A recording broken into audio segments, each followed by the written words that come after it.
Hello everyone, and welcome to Retro Brick Reviews, where today I am very excited to be bringing you my in-depth analysis of LEGO Harry Potter, set number 75967, The Forbidden Forest, Umbridge's Encounter. This set is based on the film adaptation of Harry Potter and the Order of the Phoenix, and it will include 253 pieces and 5 minifigures, plus 1 buildable brick fig. It will release on June 1st in the majority of the world. However, if you're unlucky enough to live in the US, as I do, the set won't be releasing until sometime in the realm of July to August of 2020. And when the set does release, though, it will retail for about $30 US, 25 Great British Pounds, or 30 Euro, depending on where you live. And this is a really good $30 set. It's a fantastic minifigure pack with some pretty good builds, too.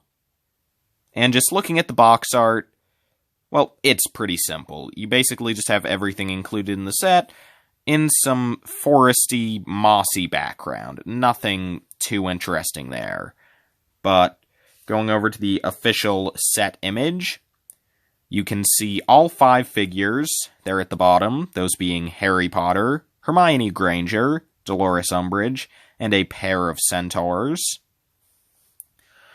You do also get an assortment of accessories, including a gunmetal gray lantern, a chicken wing, a bone, and Grop's favorite toy, a bike handle, which he is currently holding. And just looking at that Grop build first, now this is, I believe, the 5th of these brick figs LEGO has made. The previous ones being Giant Man from Marvel, Ares from Wonder Woman, a buildable Santa for an employee Christmas gift, and the Giant Stone Warrior from Ninjago. And out of all of those, I feel as though Grop might be one of the best, or at least he's my personal favorite. I think he does beat out the Giant Stone Warrior for me. And I'm just starting at the top. He does have brick-built hair, which is a first for these figures, although, of course, if you followed the Brickheads line, that definitely did a lot of great brick-built hair designs, and this is definitely not as complex as those, primarily just using a lot of tooth pieces, as well as the 2x2-ish rocky outcropping pieces. But I think it looks quite nice. Grop's face print, I think, is a pretty good likeness to the poorly CGI'd character, and in fact, this is much more realistic than the actual character they designed for the movie, which is pretty unfortunate. Like, this looks more like something that could actually interact with Harry Potter's world and the model they used in the film. Unfortunate. Anyway, I think his face looks quite nice with the sort of confused look. He does have a nose, though, which is a bit funky. And he also has ears, so this is definitely not a minifigure, despite using a minifigure-esque design. And I feel as though the design was actually a really good choice, even outside of the basic idea of having a brick-built minifigure, because Grop, in-universe, kind of looks like this. Like, he has this sort of general, very blocky, rocky shaping. I mean, in the original book, Harry even at first mistakes Grop for just a big pile of mossy rocks, so this is a very good design, I feel. Grop's arms are a very similar design to what we've been seeing for a while on these brick figs, except instead of having the more minifigure hand accurate Technic pieces they've been going with, he just uses big fig hands in tan, which definitely isn't as correct for looking like a big minifigure, but I think it works for Grop. Something else that goes a bit outside of minifigure anatomy is that he has a large protruding belly. And again, I don't think it looks bad. I mean, in general, yeah, it hurts him looking like a minifigure, but it helps him to look unique, because he's a giant. He's not just a big person. Like, giants in Harry Potter are very different than just being, like, a sized-up, 100-foot-tall, normal person. So, I think it's good that they have the differences, like the ears and the nose and the belly, to make him look very different from a minifigure while still having the basic shape. If you get what I'm going for. Anyway, you can see that at the top of his torso there are 3 stickers. One with the top of his chest with some chest hair, and another 2 just to add some details to the stitching on his vest. And while I think the one in the center is very good and very important, the 2 on the vest are really kind of take it or leave it for me. Like, they don't take away any detail, like, they definitely improve it a little bit, but I feel as though if you don't like putting on stickers, you could leave those 2 off and you're not going to be missing anything. However, I don't mind putting on stickers, so I will be putting those on. Going down onto Grop's legs, you can see that they are the same design they've been using since Giant Man. So, you have the minifigure-esque shape, the toes at the bottom are slightly thicker than the rest of the leg. It's designed so they can bend all the way forward, but only about 2/3 of the way back, just like an actual minifigure. And on Grop here, you can see that there are a couple more stickers, 1 each for the torn bottoms of his shorts, and yeah, I don't really like those stickers. Specifically just how, like, you have all this brown hanging down over half of the tile, but then on the sides it's just tan. So I think it would have been better if you would have just had a plain brown 1x2 tile at the top, and then below that, so the part from that tile to the foot is a 2x2 tile in tan, and that could have a sticker on it. I think that doing something like that could have looked better, but this isn't bad, and, like, neither this or nothing on Grop is disappointing enough for me to actually care enough to change it when I get the figure. He looks good enough, I just feel as though maybe his shorts could have been handled a bit better. Then again, just on the side of his legs in general, there's just nothing. So, like, you have the front, very well covered, sides and back, he's just utterly naked. Good job. But, yeah, also I am pretty glad just saying that there is a very small amount of visible gray on him. They did a much better job with keeping the color scheme consistent than they do on any of the other ones. Like, you just have a little bit in the shoulders where it's completely unavoidable, and then you just have some gray pins showing on the sides of his legs. So, yeah, so overall, is Grop perfect? No. But he's a very good build overall. He looks very accurate to the film. I think they definitely accomplished everything they needed to do. Also didn't point it out before, but his belly is capped off with a jumper plate to give him his belly button, which I think is just a really funny detail. And, yeah, he looks good, and I think kids are going to absolutely adore this figure. And it's great to be putting these brick figs in cheaper sets. I mean, $30, to be fair, Ares also came in one of those, but I don't know, just, it's nice to be getting them in cheaper sets, and who knows, like, my hope is that eventually, like, we'll just realize how fantastic this concept is and just start single-packing these for, like, $20, and, like, not making them of, like, big things like this, but just doing them of, like, sized-up versions of, like, just iconic LEGO minifigures, and just doing them in this buildable scale. That would be a fantastic collectible, and I hope that eventually they do something like that, but for the moment, Grop's a fine addition to the collection of brick figs, and I'm very excited to get my hands on him.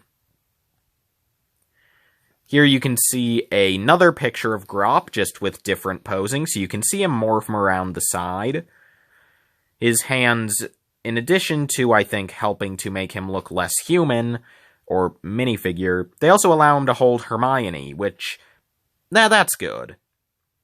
And here you can get a good look at the tree side build, which I feel is a bit plain, what with the very cylindrical design of the main side that's being shown. But I feel as though there's a lot of foliage going on, especially around the midpoint as well as the top. You have a spider hanging down, which would help us to fit in with the Aragog's Lair set from 2018.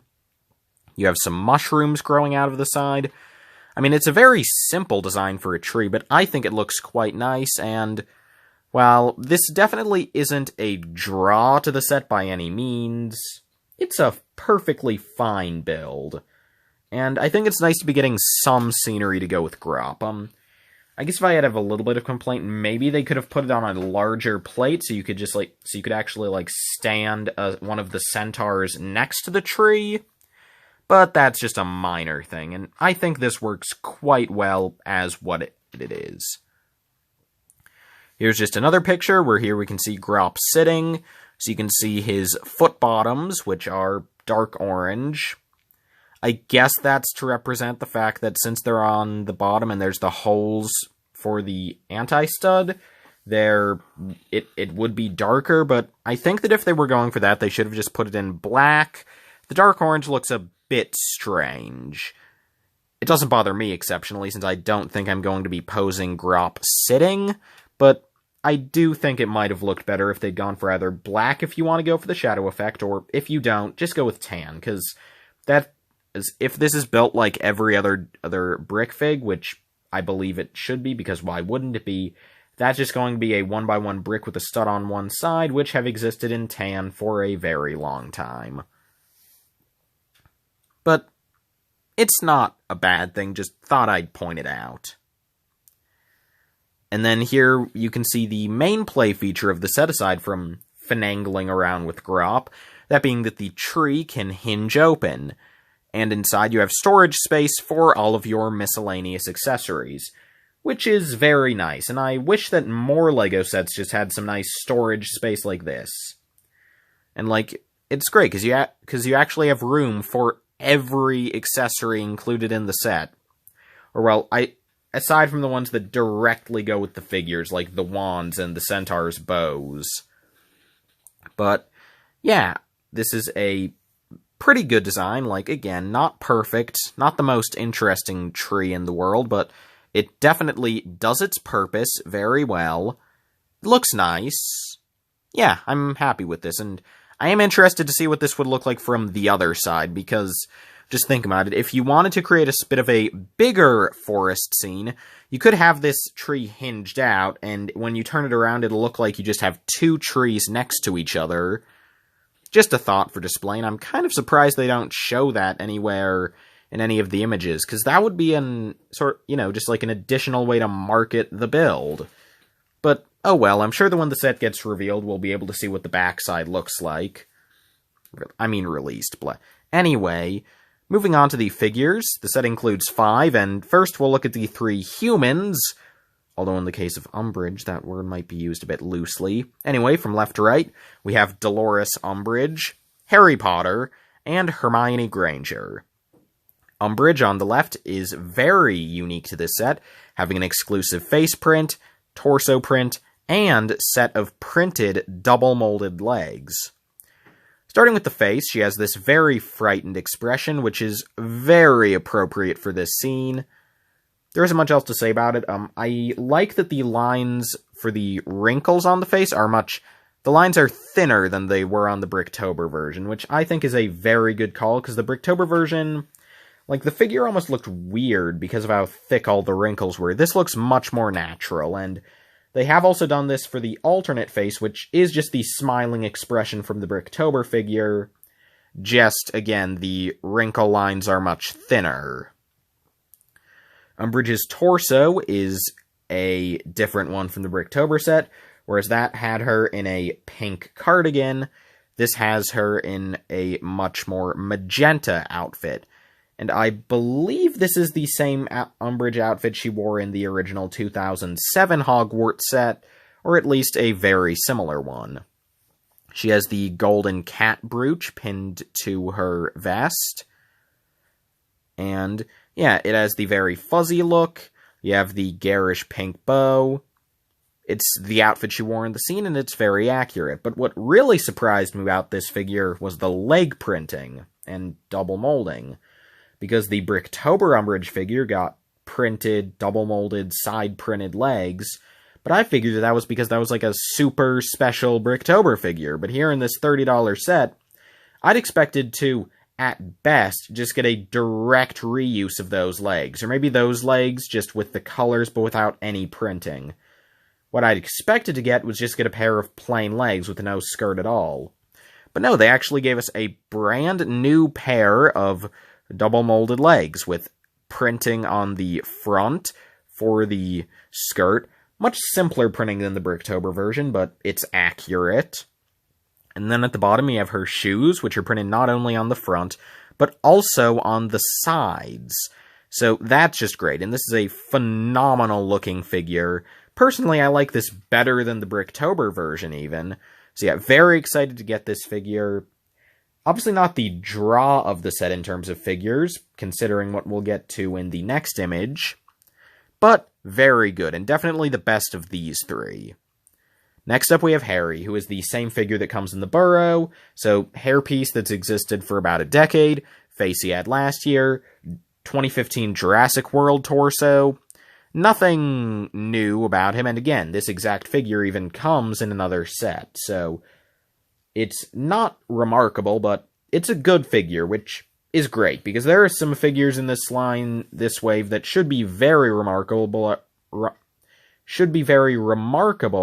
are quite disappointing. So I'm glad that Harry here, even if it's not the most interesting variant, still looks quite nice. Also, for some reason in this picture for this image, all of the figures are holding their wands wrong. They should be holding it by the other part of the handle, so they can do the thing where you can have the wand face out, like they're aiming it at someone. Don't know why LEGO put it in the other way for the render. Weird. Anyway, our last figure is Hermione, who, unlike Harry, is unique. She has a new torso print that is quite accurate to the scene this figure is based on. Also quite similar to the torso Hermione had in the Hogwarts Express from 2018, but it's a different kind of shirt, and the striping colors are different. And then Hermione has the same face she's had since last year, which is a face that was originally from the Pirates of the Caribbean Silent Mary. It's a face print that, much like Harry's, I feel as though works better with the hairpiece they started giving her this year, which, in Hermione's case, is the Princess Braid hairpiece in brown, which is what she had in the 2010 sets. However, for some unknown reason, in this set, they forsake that hairpiece in favor of giving her the hairpiece she had in Hagrid's Hut last year, which is, I believe, Wonder Woman's hairpiece from the DCEU, but in reddish-brown.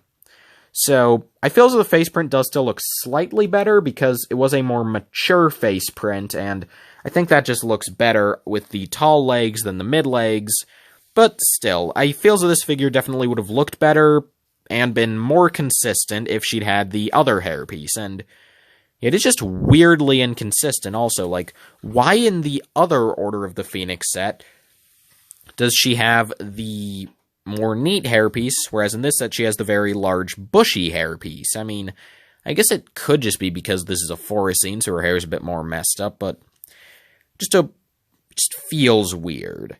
But yeah, so those are these three figures. Umbridge is fantastic. Harry's fine. Hermione's pretty good, although the hair weirds me out. Okay, now let's move on to the real reason most people are going to buy this set. We get Centaurs. We get 2 Centaurs. And they look amazing. Okay, so first off, they get a bow and arrow, and they get a quiver each. Coolio. Okay, so the hairpiece, starting at the top, is Dumbledore's from the Great Hall, but in black. And in my opinion, that is a very good part usage. Maybe they should have tried to do something for the ears, but overall, I think this is a very good hairpiece. Like, it has the look of the Centaur's hair from the movies, and what more could you ask for? These two figures are identical, but due to there being 2 of them, LEGO decided to show off both sides of the face, with one being a more generic stern expression and the other one being more aggressive. They both look pretty good, and I like the use of the dark gray print to sort of signify the muzzle. Also, the dark tan color used for the Centaurs' upper bodies definitely does a good job at showing the skin covered in the thin, bristly horse hair. The torso is also quite nice, again, shared between them both. You just have some straps running along, and at the bottom you have the place where the human half meets the horse half. But then let's get real. The real cool things about these is horse bodies. You can put a minifigure on. Endless possibilities. Actually, mainly just the one, but still, it's a really great piece. I'm so glad to finally be getting an official LEGO Centaur piece, because I have wanted one of these for so long. And when I say for so long, I mean ever since I read The Lightning Thief. Because, like, I know this is a Harry Potter video, but just gonna say it, the main reason I'm interested in this piece is just because I want to make a figure of Chiron from The Lightning Thief. And also, you know, I suppose just standard Greek mythology, but yeah. And technically, I know for that, going off on a bit of a tangent, in the books, which is what's canon since the movies were terrible, Chiron is a white stallion, but I hope that eventually, just not even Percy Jackson related, I hope that they do release this piece outside of this set, like, in some other themes, like, I don't know, maybe they could fit it into, like, one of their Ninjago or Monkey Kid themes. If they ever go back to Fantasy-era Castle, something I highly doubt, because the 2013 sets didn't sell well, but if they ever do, they could obviously give us some Castle Centaurs, and, I mean, hey, the generic collectible minifigure series, like Series 20, for example, have gotten so boring and derivative that just giving us a Centaur would spice things up a lot. Seriously, Series 20 is pretty terrible. But anyway, so yeah, these guys are great. Very excited to get them. Definitely the figures I'm most excited for from this set. Also the figures you're most excited for from this set. And also everyone else. Like, again, I have a feeling that this set will be extremely popular, even with people who don't give a hoot about LEGO Harry Potter, just because there are so many people who want LEGO Centaurs. Whether it be for castle displays, mythology displays, just for the heck of having a LEGO Centaur. I mean, so yeah, fantastic to get them here. And yeah, so overall, this is a really good set for $30. I mean, honestly, if they just done Grop and the three figures, like not even the Centaurs, but just Grop, Harry, Hermione, and Umbridge, I think that you could have even pushed, like, that for $30. Like, that might have been a bit of a stretch, but, like, 25 would have been a very good price for all of that.